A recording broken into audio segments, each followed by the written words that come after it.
आप लोगों के बीच में मुझे आने का अवसर प्रदान परमेश्वर की ओर से मिला है।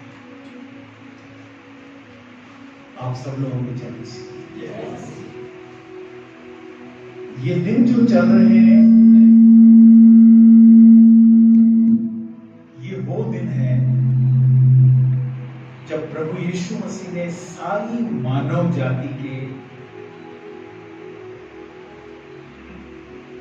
पापों से मुक्ति देने के लिए एक प्रबंध आके इस पृथ्वी पर परमेश्वर की ओर से किया, क्योंकि वो परमेश्वर चाहते हैं कि कोई भी आत्मा नाश ना हो, बल्कि वो अनंत जीवन को प्राप्त करे। मैं मैसेज नहीं देता हूँ, मैं सत्संगी हूँ, क्योंकि मेरी मिनिस्ट्री ज्यादातर नॉन क्रिश्चियंस के बीच में है, तो हम जो सवाल और जवाब के साथ मैं उन्हें सिखाता हूँ और मेरा यही तरीका है।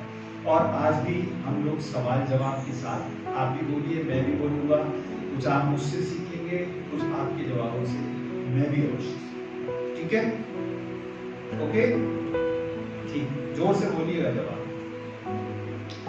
तो प्रभु यीशु ने ये प्रकट किया कि वो किसी भी आत्मा के नाश होने से प्रसन्न नहीं होता, बल्कि वो किस बात से प्रसन्न होता है? उस बात से प्रसन्न होता है जो नीचे से लिखा हुआ है कि हर एक किसी आत्मा के नाश होने से वो प्रसन्न नहीं होता, बल्कि वो ये चाहता है कि हर एक आत्मा परमेश्वर के वचन के सत्य ज्ञान से भली भांति परिचित,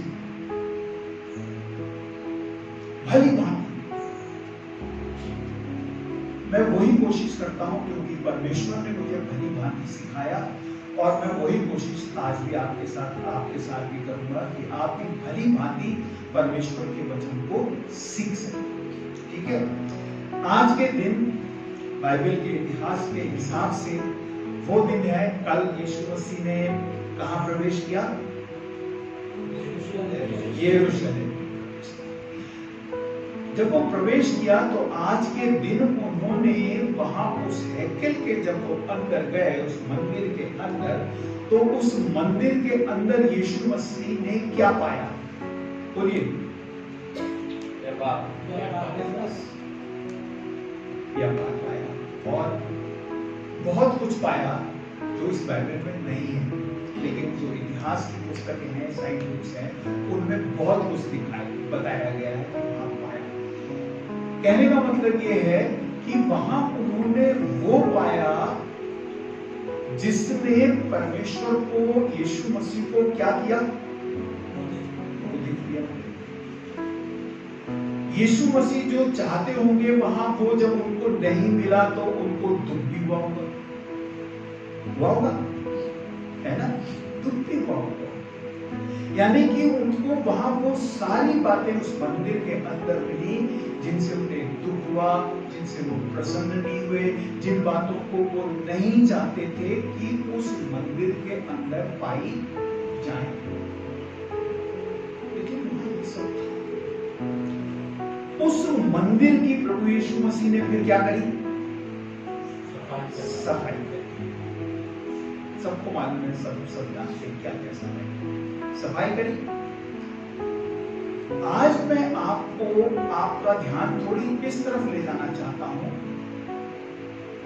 कि परमेश्वर का वचन ही हमें बताता है, यीशु मसीह ने क्या कहा था यहूदियों से? तुम इस मंदिर को ढा दो, मैं तीसरे दिन उसको ये यीशु मसीह ने किस मंदिर के लिए कहा था? अपनी देह के लिए ना, अपनी देह। उन्होंने अपनी देह को परमेश्वर का मंदिर बनाकर उनके सामने बताया। इस मंदिर, यीशु मसीह देह में थे और वो मंदिर थे। और इस बात को पौलुस आगे आकर बताते हैं, पहला कोरिन्थियों 3 अध्याय 16 पद में, क्या तुम नहीं जानते? बोलिए। क्या तुम नहीं जानते? मंदिर एक मंदिर को जो क्या हो गया, तहस नहस हो गया। एक मंदिर वो जो तीसरे दिन फिर खड़ा हो गया, यीशु मसीह। एक मंदिर, अब यहां पर तीसरा मंदिर कौन है? मैं, हम नहीं कहिए मैं कहिए, वो मंदिर, तीसरा मंदिर मैं हूं। समझ रहे आप इस बात को? क्या तुम नहीं जानते? जानते हैं? बोलिए, जवाब दीजिए। यीशु मसीह पूछ रहे हैं, क्या तुम नहीं जानते कि तुम परमेश्वर का मंदिर हो? क्या जवाब देंगे? बोलिए बोलिए। जानते हैं? नहीं। जो जान जाता है ना कि ये परमेश्वर का मंदिर है, जिस दिन वो उस दिन से पता क्या करना शुरू कर देता है, इस मंदिर की सफाई। जिस दिन वो जान जाता है, हम सिर्फ मानते हैं, जानते नहीं, हम मान लेते हैं कि ये देह है, मैं जो हूं, मेरी देह है, वो परमेश्वर का मंदिर। मानते हैं,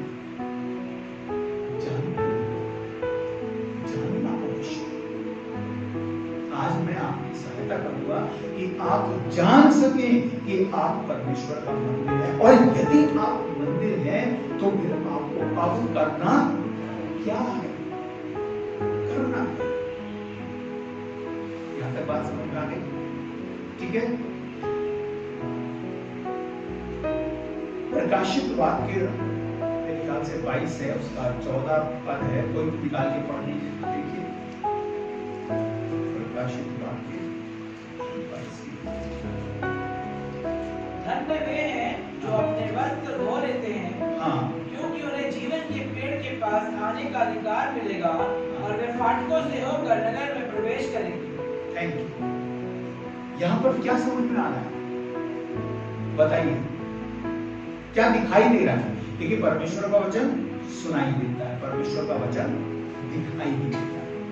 देखने की कोशिश, जब तक आप देखेंगे नहीं तब तक आप समझेंगे नहीं।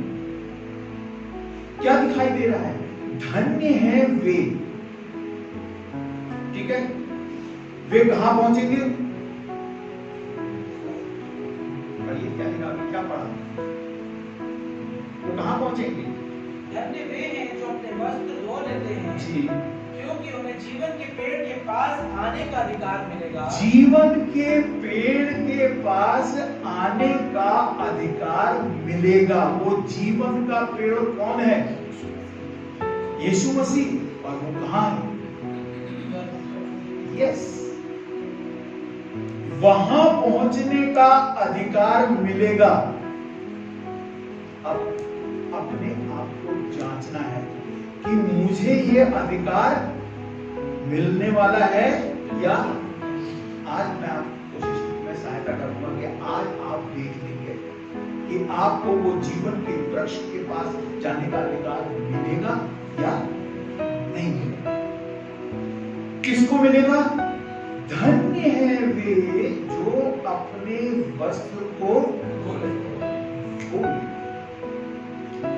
जरा ध्यान से देखिए, वस्त्र कब धोया जाता है? जब गंदा होता है, कुछ उसमें दाग होता है, गंदगी लगी रहती है, ठीक है, तभी ना धोते हैं। ये जीवन क्या है हमारा? वस्त्र। ये भी हमें इस जीवन रूपी वस्त्र के दागों को, गंदगी को धोना है। किसने धोना है? खुद मैंने धोना है। मेरी दुआ नहीं धोएगी, चाहे आप कितनी प्रार्थना कर लो, हे प्रभु मुझे धोकर शुद्ध कर दे, अपने लहू से धोकर शुद्ध कर दे, नहीं, पवित्र कर दे, नहीं। तो कह रहा, धन्य वे हैं जो अपने वस्त्र धो लेते। इसलिए वस्त्र किसने धोना है? किसकी जिम्मेदारी है? इस जीवन को धोकर शुद्ध और इस मंदिर को धोकर शुद्ध और पवित्र करना किसकी जिम्मेदारी है? देखिए आप पहला यूहन्ना निकालिए, पहला यूहन्ना 3:3 पढ़िए। और जो कोई उस पर आशा रखता है हाँ। वह अपने आप को वैसे ही पवित्र करता है जैसे हाँ। वह पवित्र है। देखिए, जो कोई ये आशा रखता है, क्या आशा रखता है कि मैं कहां पहुंचू? नहीं, स्वर्ग अभी पढ़ा स्वर्ग जीवन के पेड़ के पास। वचन, हाँ, यीशु मसीह की बात पर आ जाइए। कहां पर पहुंचना है? जीवन के वृक्ष, और जीवन का वृक्ष कहाँ है? स्वर्ग में। बिल्कुल यीशु मसीह है, और यीशु मसीह कहाँ है? वो समय मुझे कहां पहुंचना है? यीशु मसीह के पास, जहां वो इस समय है, मुझे वहां पहुंचना है। वहां जिसने पहुंचना है वो क्या करे? उसने क्या करना है? उसकी जिम्मेदारी क्या है? अपने यूहन्ना पहला यूहन्ना 3:3 में ये पढ़ा है, मुझे धोना है। जो कोई ये आशा रखता है वो अपने आप को वैसा ही पवित्र करता है जैसा वो पवित्र। यानी कि मुझे अपने आप को पवित्र करने का जिम्मेदारी किसकी है? मेरी है। उपवास मेरा मुझे पवित्र करेगा? नहीं करेगा। बाइबल में कोई मुझे लिखा हुआ दिखा दे। मेरी धार्मिकता मुझे पवित्र करेगी? नहीं करेगी, क्योंकि धार्मिकता और धर्म के वस्त्र कैसे हैं? फटे और मैले चित्रों के समान। तो मेरी धार्मिकता, चाहे वो ईसाई धार्मिकता हो, चाहे कोई भी धार्मिकता हो, वो फटे और मैले चित्रों के समान है। इसका मतलब वो भी मुझे पवित्र नहीं करेगी। मेरी दुआ करेगी? नहीं करेगी, क्योंकि वो तो कह रहा है तुझे अपने आप को खुद पवित्र करना है। तो वो मुझे कैसे पवित्र करेगा? मुझे खुद पवित्र होना है। मुझे खुद ही उस जीवन के वृक्ष के पास पहुंचने के योग्य बनाना है, शुद्ध करना है, पवित्र करना है। यहां तक बात समझ में आ गई? अच्छा, अब ये अपवित्रता या ये अशुद्धता या ये गंदगी, एक पद और मुझे याद आ गया है, शायद दूसरा कुरिन्थियों है, उसका 7वां है, उसका पहला पद पढ़ लीजिए अगर देखिए। दूसरा कुरिन्थियों 7 अध्याय। अतः हे प्रियो, हाँ, जबकि ये प्रतिज्ञाएं हमें मिली हैं, तो आओ हम अपने आप को शरीर और आत्मा की सब मलिनता से शुद्ध करें और परमेश्वर का भय रखते हुए पवित्रता को सिद्ध करें। ये देखिए, सो हे प्यारो, जबकि ये प्रतिज्ञाएं हमें मिली हैं। क्या प्रतिज्ञा मिली है? अभी मिली थी थोड़ी देर पहले। जो अपने वस्त्र धो लेता है उसको कहां पहुंचने का पहुंचने का अधिकार मिलता है? जीवन के वृक्ष यानी कि यीशु मसीह के पास पहुंचने का अधिकार। ये प्रतिज्ञा कि अगर तू ऐसा करेगा तो तू कहां पहुंचेगा? मेरे पास। ये मैं प्रतिज्ञा करूंगा, यीशु मसीह कह रहे हैं। तो ये हमें प्रतिज्ञा मिली। अब इस प्रतिज्ञा को आधार बनाकर वो कह रहा है, तो आओ हम अपने आप को शरीर और आत्मा की सब मलिनता से शुद्ध करें। वो ये नहीं कह रहा है कि आओ हम सब मिलकर इस मलिनता से शुद्ध, आओ इस मलिनता से शुद्ध होने के लिए हम चर्च चलें, ये भी नहीं कह रहा। उपवास करें, ये भी नहीं कह रहा। कुछ और उपाय करें, नहीं। वो कह रहा आओ तो हम अपने आप को शरीर और आत्मा की सब मलिनता से शुद्ध करें। मैंने शुद्ध करना है अपने आप को इस शरीर की मलिनताओं से, गंदगी से, दागों से, सबको शुद्ध करना है और परमेश्वर का भय रखते हुए पवित्रता को सिद्ध भी करना है, प्रमाणित भी करना है। हे प्रभु, देख जो तुमने कहा वो मैंने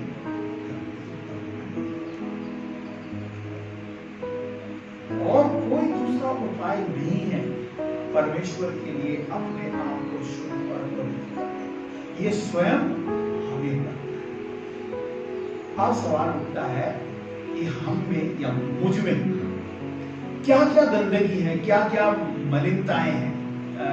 गलातियों में बड़ा अच्छा लिखा हुआ है, बड़ा निकाल लीजिए कोई बच्चा, गलातियों 5वां अध्याय, गलातियों 5वां अध्याय और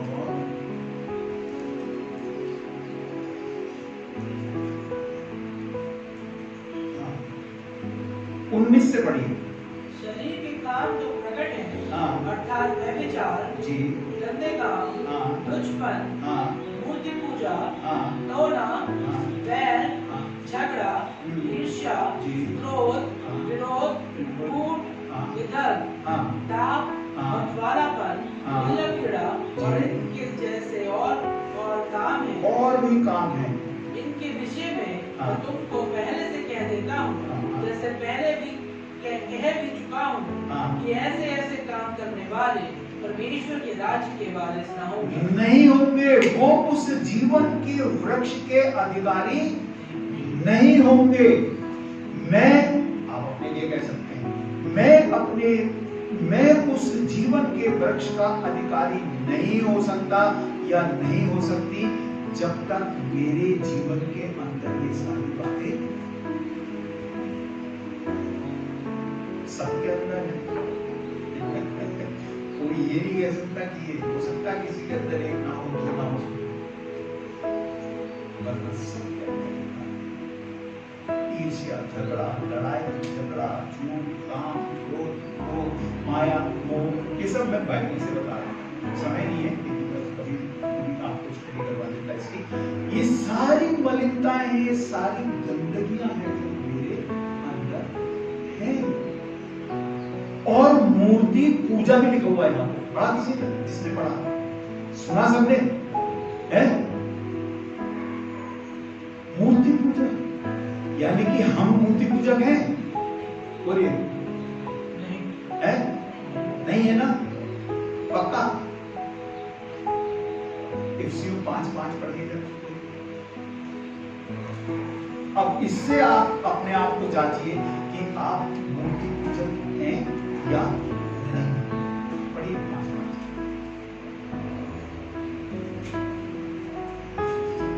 क्योंकि तुम यह जानते हो कि किसी व्यभिचारी या अशुद्ध जन या लोभी मनुष्य की जो मूर्ति पूजा के बराबर है, मसीह और परमेश्वर के राज्य में मीरास नहीं। ये सारी बातें जो हैं जिसके अंदर है, हिंदी में तो ये आया है कि ये मूर्ति पूजा के बराबर हैं। ये सारी बातें जितनी भी अभी गलती 5 अध्याय में पढ़ी और ये जो अभी 5:5 में पढ़ी, मूर्ति पूजा के बराबर। लेकिन अगर आप इंग्लिश पढ़ेंगे तो उसमें क्लियर लिखा है दिस इज आइडोलेट्री, ये मूर्ति पूजा है। अगर ये सारी बातें या इनमें से 2-4 बातें या 8-10 बातें या एक भी बात अगर मेरे अंदर है तो मैं परमेश्वर की दृष्टि में क्या हूं?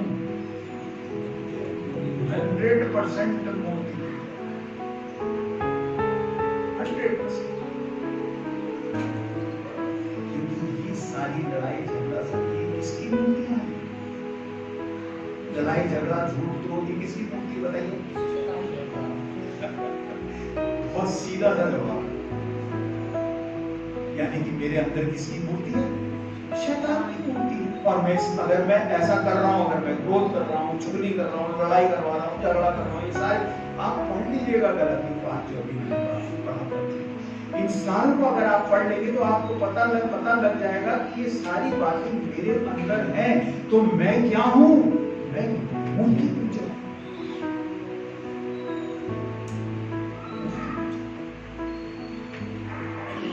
क्या यीशु मसीह अगर मेरी अपनी इस मंदिर में अभी आया है ना? ये क्या है? क्या तुम नहीं जानते कि तुम परमेश्वर का मंदिर हो? अगर ये परमेश्वर का मंदिर है और अगर इस समय अभी आपके पास यीशु मसीह अंदर आ जाएं तो उनको अंदर क्या दिखाई देगा?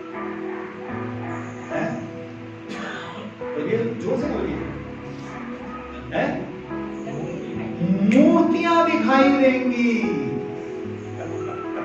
जो हमने खुद अपने हाथों से अपने अंदर बसा रखी है, खुद स्थापित कर रखी है हमने। लड़ाई झगड़ा झूठ क्रोध ये सब मूर्तियां किसने? मैंने, स्वयं मैंने आपको अंदर अपने स्थापित कर। यीशु मसीह क्या दुखी होंगे कि नहीं? क्या यीशु ऐसी मूर्तियों के बीच में यीशु मसीह आपके अंदर आएंगे पवित्र आत्मा के रूप में? उत्तर दीजिए, उत्तर दीजिए, कभी नहीं, सिर्फ नहीं, कभी नहीं आ सकते, बल्कि वो वापस चले। क्या कह के जाएंगे? क्या कह के जाएंगे? वहां की तो सफाई, उस मंदिर की, उस हैकल की तो सफाई उन्होंने कर दी, लेकिन इस हैकल की सफाई को कहेंगे भैया मैं तब आऊंगा जब तुम ये अपने अंदर जो मूर्तियां स्थापित कर रखी ना, इन सब से अपने सबको अपने जीवन से, अपने अंदर से निकाल।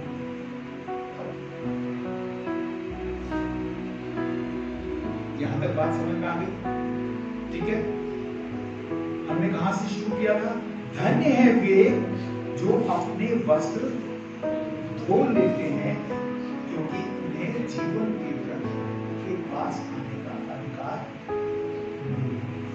अब ये जो जीवन है, ये जो जीवन का वस्त्र, और इस वस्त्र के अंदर बाहर जो कुछ भी गंदगी है, इसको धोने की जिम्मेदारी वचन के हिसाब से आप मुझे जोर से बताइएगा किसकी है? मेरी बोलिए, हमारी मत बोलिए, हमारी कह के तो आप डाल रहे हैं मुझे।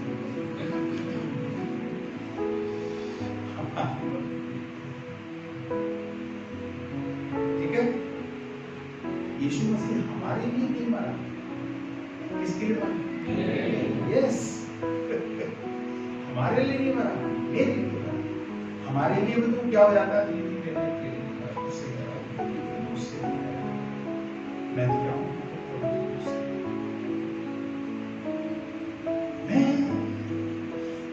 मेरी जिम्मेदारी है इस परमेश्वर की जो ये हैकल है, परमेश्वर का ये मंदिर है, इसे शुद्ध और पवित्र करने की जिम्मेदारी सारी मेरी है। इस वस्त्र को अंदर और बाहर से जो ये सब गंदगी है, जो दाग लगे हुए, इन सबको धोने की जिम्मेदारी मेरी। ठीक है, अब सवाल उठता है कि मैं कैसे धोऊं? तो बता सकता जवाब किसी के पास हो? मैं कैसे इस गंदगी को धोऊं जो मेरे अंदर है?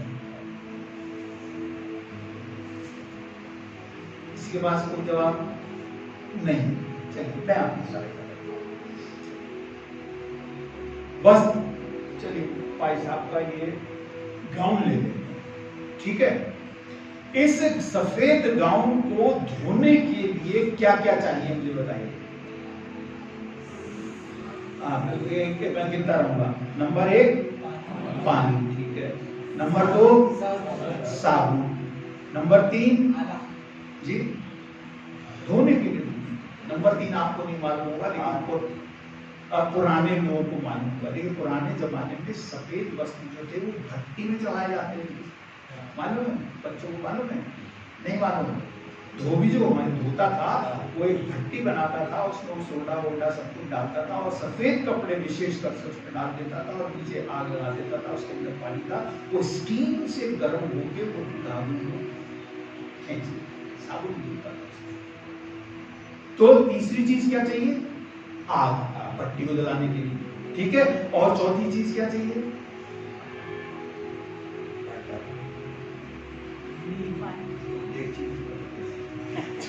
चौथी चीज चाहिए धोने वाला।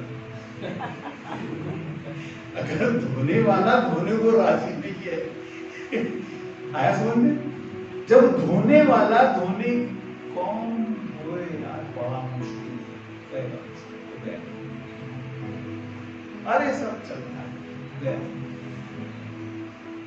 धोने वाला सबसे ज्यादा इंपॉर्टेंट है कि नहीं है? अगर इनकी पत्नी धोने को राजी नहीं हो तो इनका तो ये कुछ होगा कहीं साफ होगा। बोलिए, अब तो भट्टी भी, अब तो मशीन भी है, सब सर्फ भी है, सब कुछ है, लेकिन धोने वाली राजी नहीं होगा, नहीं होगा। इसी तरह अगर मैं भी धोने के लिए अपने जीवन को राजी नहीं हूं, तो क्या मैं इस जीवन के वस्त्र को धोकर शुद्ध और पवित्र कर सकता हूं या कर सकती हूं? उत्तर दीजिए। नहीं ना? यानी कि अपने आप को धोकर शुद्ध और पवित्र करने का काम और जिम्मेदारी परमेश्वर ने किसे सौंपी है? अच्छा लगा इसे, जिसने मुझको कहा, हमको कहते हैं मुझको सौंपी है, क्योंकि मैं परमेश्वर का मंदिर हूं। यहां तक समझ में आ गया? ठीक है, अब मैं आपकी सहायता करता हूं। मीका निकालना।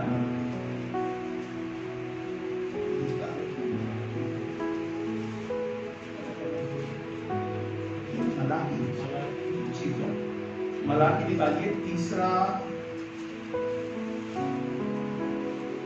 अध्याय और 2 से पढ़िए, दूसरा पद पढ़िए। परंतु उसके आने के दिन कौन सह सकेगा? एक मिनट, उसके आने के दिन, ये उसके कौन है? यीशु मसीह। और वो दिन क्या है उसके आने का दिन? दिन का मतलब क्या है? न्याय करने का, क्योंकि अब तो यीशु मसीह न्याय करने आएंगे ना, अब तो वो जजमेंट के लिए आएंगे। तो उसके यानी यीशु मसीह के आने के दिन, यानी कि न्याय करने के दिन, जब वो दिखाई दे, तब कौन खड़ा रह सकेगा? कौन खड़ा रह सकेगा? कोई जिसके वस्त्र धोए। यस, वह जिसने अपने वस्त्रों को धो दिया है, जिसने अपने इस मंदिर को, परमेश्वर के इस मंदिर को धोकर शुद्ध और पवित्र कर दिया। आगे समझ में? शुद्ध और पवित्र कर दिया है, वो दिखाई देगा। तब कौन खड़ा हो सकेगा? सिर्फ एक खड़ा हो सकेगा। क्यों? आगे पढ़िए। क्योंकि जब सोनार की आग और धोबी के साथ, क्योंकि वह सोनार की आग और धोबी के साथों के समान है। हाँ, क्योंकि वह कौन? वह यीशु मसीह। यीशु मसीह क्या है यहां पर अब बता रहा है मलाकी, क्या बता रहा है? यीशु मसीह क्या है? नंबर 1 क्या है? आग। और वो भी किसकी? सुनार की आग। क्योंकि वो सुनार की आग जो है वो सोने को क्या करती है? तपाती है, और तपाने के बाद उसमें से जो शुद्ध सोना है वो उस आग का काम ये है। यानी कि अब हम अपने लिए सोनार की आग और धोबी के साबुन के समान है। धोबी को क्या क्या चाहिए था? आग चाहिए थी, पानी चाहिए था, साबुन चाहिए था। ये तीनों चीजें यहाँ, 2 चीजें यहाँ पर दिख रही हैं आपको। क्या दिखाई दे रहा है? एक तो आग दिखाई दे रही है, धोबी दिखाई दे रहा है, धोने वाला मैं, धोने वाला मैं। 2 चीजें दिखाई दी। क्या दिखाई दी? आग दिखाई दी, जो भट्टी में चढ़ाना मैंने अपने आप को, और उसमें साबुन डालना है। अब तीसरी चीज की कमी रह गई, बताइए वो किस चीज की कमी रह गई? इफिसियों 5:26 में बात की। तीसरी चीज क्या नहीं है? यीशु मसीह आग है। इफिसियों 5:5 किसी ने निकाला? तुम ये भी जानते हो, क्योंकि तुम ये भी जानते हो किसी व्यभिचारी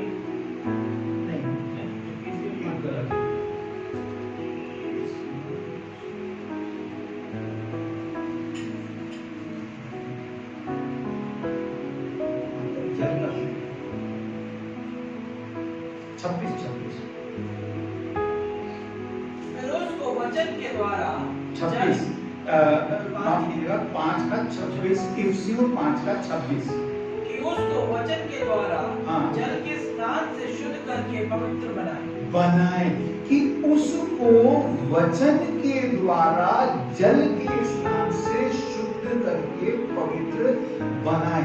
अब जल क्या है? वर्ड ऑफ परमेश्वर का ये वचन क्या है? जल। अब इन तीनों को मिला दीजिए। यीशु मसीह क्या है? यीशु मसीह क्या है? साबुन है, ठीक है। यीशु मसीह क्या है?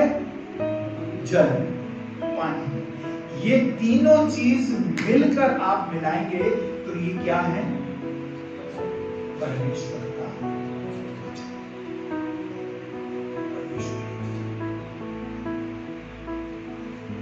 ये परमेश्वर का वचन ही हमें परमेश्वर के ग्रहण योग्य, शुद्ध और पवित्र बनाता है। कैसे? चलिए बताइए।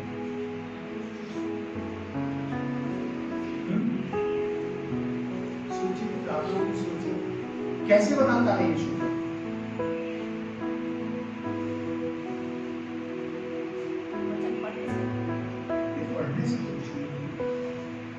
आप आ रही हैं, थोड़ा सा और आगे बढ़िए।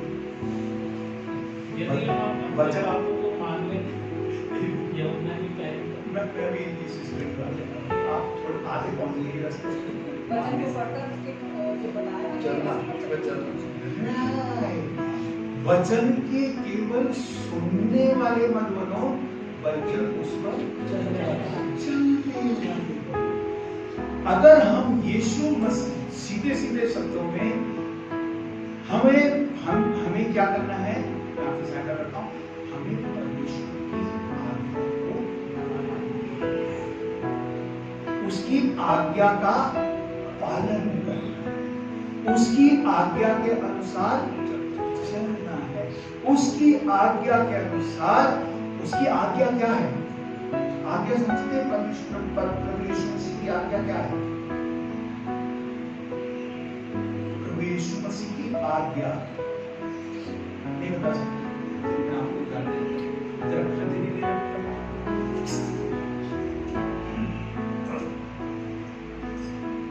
ये मैंने आपको एक एग्जांपल दिया। मेरी इच्छा क्या थी यहाँ पे? मेरी इच्छा क्या है यहाँ पे? इस खाने को मुझे चाहिए, है ना? मैंने इससे क्या कहा? ये मेरे लिए इच्छा है, इसके लिए क्या थी? ये आया समझ में? प्रभु यीशु मसीह की इच्छा मेरे लिए क्या है?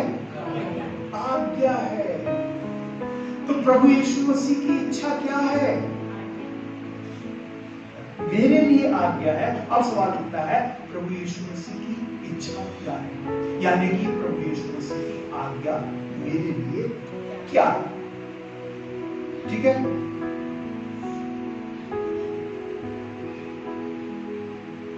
चलिए थोड़ा थोड़ा बता देता हूं क्योंकि समय होता जा रहा है। प्रभु यीशु मसीह की आज्ञा, जब यीशु मसीह ने सबसे पहले जब प्रचार करना आरंभ किया तो उन्होंने क्या कहा?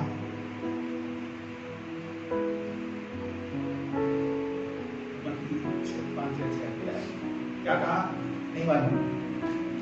उसने ये कहकर प्रचार करना आरंभ किया कि मन फिराओ, क्योंकि परमेश्वर का राज्य मन फिराओ। मेरे लिए परमेश्वर की क्या है? ये आज्ञा है। उसकी क्या है? इच्छा है। उसकी इच्छा क्या है? मैं किससे?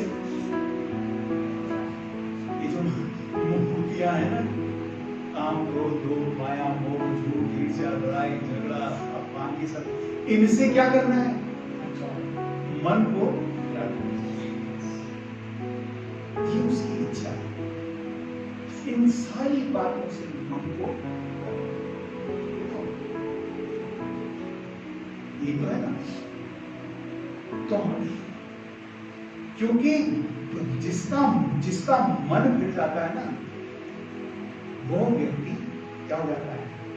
उसे नया जन्म प्राप्त हो जाता है। क्यों? क्योंकि पुरानी बातें क्या हो जाती है? वो बीत जाती है और उनके नया होता। पुरानी बातें जो मेरे अंदर क्या थी, मूर्तियां भरी पड़ी थी, अब इन मूर्तियों को मैंने निकाल दिया और इन मूर्तियों से मैंने अपने आप को अलग कर दिया। तो मेरा मन जो था, जो इनकी ओर अब तक लगा था, अब मेरा मन फिर गया और किसकी ओर लग गया? यीशु मसीह की इच्छा को पूरी करने की ओर लग गया। ये है मन का होना, मेरी नहीं बल्कि ये है मन का। क्योंकि जब तक मन नहीं फिरेगा तब तक हमारा नया जन्म नहीं होगा, और जब तक नया जन्म नहीं होगा तब तक, अगर नया जन्म नहीं होगा तो निकोदेमस से क्या कहा था? नहीं, निकोदेमस ने क्या कहा? यीशु मसीह ने निकोदेमस की और इस्राएल में क्या कहा था? यदि कोई नए सिरे से ना जन्म, तुझे नए सिरे से जन्म लेना अवश्य है। पढ़ेगा नहीं, ये तो फ्यूचर इंडेफिनिट टेंस हो गया, पढ़ भी सकता है, नहीं भी पढ़ सकता है। तुझे नए सिरे से जन्म लेना है। क्यों लेना है? क्योंकि जब तक नए सिरे से नए सिरे से जन्म ना ले, उसका परमेश्वर के राज्य में या उस जीवन के वृक्ष के पास पहुंचने का चांस ही नहीं, चांस ही नहीं। इसलिए मन अपनी नहीं, उसकी आज्ञा, उसकी इच्छा, तब हम अपने आप को क्या बनाएंगे? होकर परमेश्वर के वचन जो जल है, परमेश्वर का वचन जो आग है, और परमेश्वर का वचन जो साबुन है, इससे हमने अपने अंदर को धो के शुद्ध और पवित्र करना है। तभी हम इस योग्य हो सकेंगे कि हम परमेश्वर उस जीवन के वृक्ष के पास। अब जरा अपने आप को जांचिए, आज अभी इस अवस्था में जांचिए, 2 मिनट, 1 मिनट, एक सेकंड सोचिए। आपको लगता है कि आप अगर अभी यीशु मसीह आ जाए तो उसका आना बहुत निकट, किसी भी समय आ सकता है। अगर अभी आ जाए तो क्या आप अपने आप को उस जीवन के वृक्ष के पास पहुंचा हुआ पाएंगे? आएंगे? कोई है जो कह सकता है कि हाँ, नहीं करते?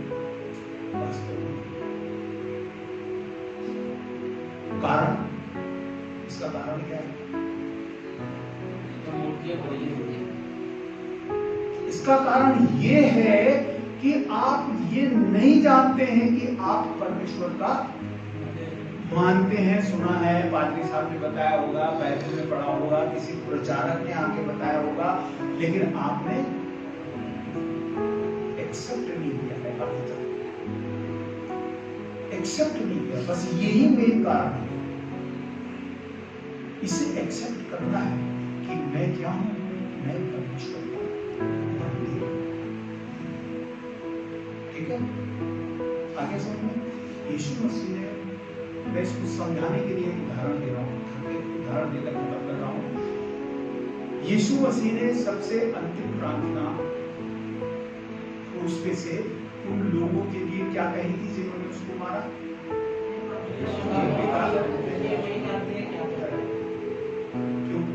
क्षमा कर, क्योंकि ये नहीं जानते कि ये क्या कर रहे हैं। अगर ये जानते ऐसा नहीं करते।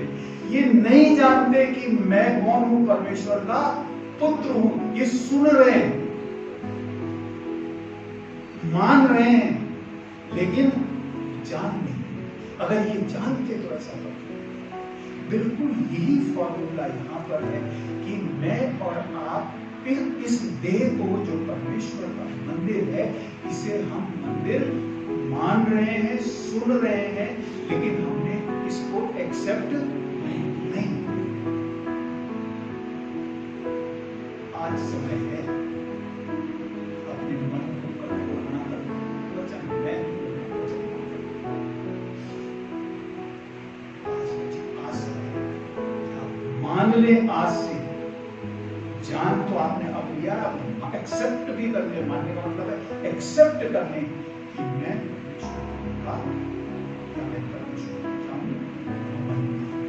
अब मुझे इसको शुद्ध और पवित्र करने की जिम्मेदारी किसकी है? मेरी है। अगर मैं करूंगा और करूंगी तो मैं कहां जाऊंगी, कहां पहुंचूंगी, अपने आप को कहां देखूंगा या देखूंगी?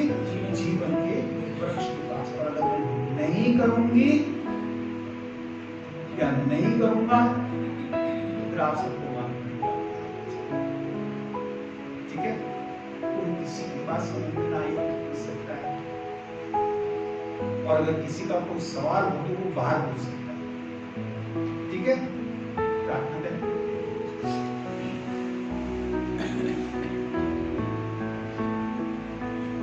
स्वर्ग में सर्वोच्च सिंहासन पर विराजमान होगा, आपकी दाहिनी ओर सिंहासन पर विराजमान आपके पुत्र, इस जगत के उद्धार करता और स्वयं मेरे व्यक्तिगत उद्धार करता प्रभु यीशु मसीह के अति करुणा और दया के नाम में मैं आपका हृदय से आभार और धन्यवाद करता हूं। धन्यवाद प्रभु इस सहायक के लिए जो पवित्र आत्मा के रूप में, जो इस वचन का लेखक है, इस वचन को हम तक पहुंचाने में इस सहायक ने सहायता करी। हर एक बात बड़ी गहराई से और खोद कर समझाई और सिखाई, और आज हम सब ने इस बात को जान लिया है कि मैं अर्थात मैं यीशु मसीह की व्हीकल हूं। और इसके अंदर जो गंदगी भरी है, जो मूर्तियां जिनकी मैं रोज आराधना करता हूं, मुझे इनसे अपने आप को अलग करना है। प्रभु मेरी सहायता कीजिए, आपका पवित्र आत्मा से मेरा सहायक हो, क्योंकि मैं आज से और अभी से इन मूर्तियों से को अपने आप से अलग करके इस मंदिर को आपके रहने के योग्य बनने का या बनाने का निर्णय ले रहा हूं या लेती आज से इन मूर्तियों को मैं निकाल के रखने की कोशिश, क्योंकि मैं आपसे प्रेम करता हूं, आपसे प्रेम करता हूं। और प्रेम का प्रमाण केवल एक, जो मेरी आत्मा सब प्रयोजनों में ही प्राप्त। ये आज का वचन सुना है, मेरी प्रार्थना है, निवेदन है, ये वचन इनके हृदयों में अधिकारी से बच जाए, ताकि ये कोई इनमें से कोई भी आत्मा नाश न